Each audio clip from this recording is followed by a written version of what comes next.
And Russia's annual Victory Day parade is currently underway in Moscow. These are live images that we are getting from Moscow. We are expecting heavy military machinery to soon begin rolling through Red Square.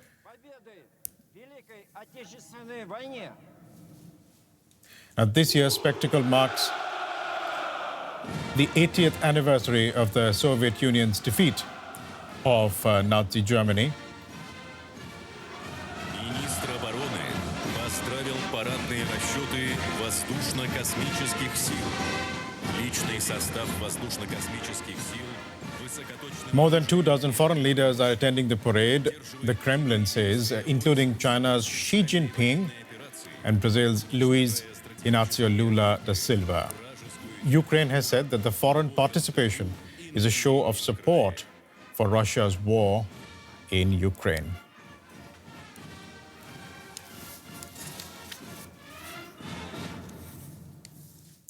And for more on this, we can now talk to DW correspondent Vladimir Esipov. Vladimir, welcome. What would you say is so significant about this year's Victory Day parade?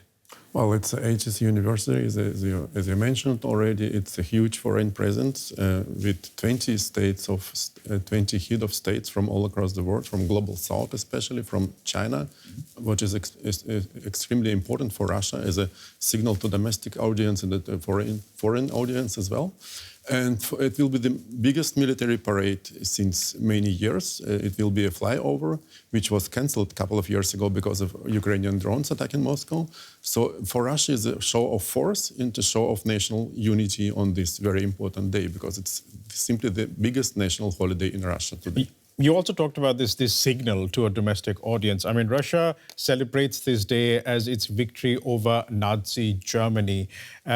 Are there echoes of that victory in the present time that Russia is using to signal something to its domestic audience? Yes, it's a day of remembering of fallen 25 million Soviet citizens during the Second World War. And in the second time, and in the same time, it's a very clear link to the current happenings in the Ukraine, because Russian state government established the link between the war in the Ukraine right now and the Second World War 80 years ago. So it kind of reframed the history for foreign purposes, for the military purposes in the neighborhood country.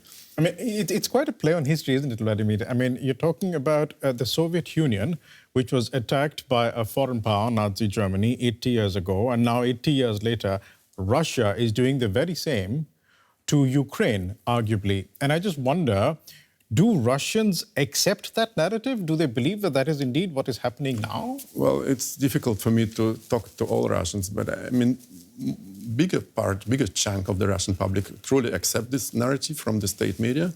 And I'm sure that other parts of Russian public, among my family, for example, would not accept this, because for my family, and I'm personally affected by this history, because my father survived the siege of Leningrad during the Second World War, and part of my family was in the city. I'm just thinking of them, and I think I would not be able to explain them this connection between the defeating Nazis 80 years ago and fighting the Ukrainians, which were on the same front with Russians, with many other nationals from the Soviet Union in the time. So it's just, as absurd as it sounds, it's just not possible to me just to get the link between the Second World War and the war in Ukraine, because for me, it's completely two different stories. And just to remind our viewers, they're seeing live images from Red Square in Moscow, where the Victory Parade is currently underway. Vladimir, there's also, you mentioned there's some foreign heads of state that are also attending. Prime amongst them obviously has to be President Xi Jinping of Russia. Of China. Of China, I'm sorry. How would you describe China-Russia ties 3 years into this war in Ukraine? It's extremely important sign of support from the Chinese government, from the Chinese state leader to the Russian leadership, because China is supporting Russia war in Ukraine with dual-use technologies, with buying Russian oil and gas, and creating income for Russian state budget. So Russia was able to stabilize its economy to increase the sales of commodities to countries like China and India as well. So for President Putin is a clear show of force, hosting such a foreign leader as a Chinese president in Moscow on that very important day, showing to the world and to the domestic audience that Russia and China together are overcoming the Western dominance in the ideological and the political way. So the time of American dominance, according to Putin and Xi Jinping probably, are over. You know, we've also been talking about a ceasefire potentially. There's been talk back and forth. There have been meetings that have been held between the United States and Russia. There is talk of potentially bilateral meeting between the Russians and the Ukrainians. Where does China stand on that? Well, it's a lot of movements behind the carpet, as the Russians saying. It is a lot of noise, but it's not really happening something. So we're still waiting for the results of these negotiations, which are obviously going on since weeks, or if not months. It's difficult to say which role China would play in this, but for a Chinese leader attending these happenings in Moscow for 4 consecutive days, right now the state visit will be a long 4 days, it's a hugely show of support for Russia. Is it in China's interest that this war continues?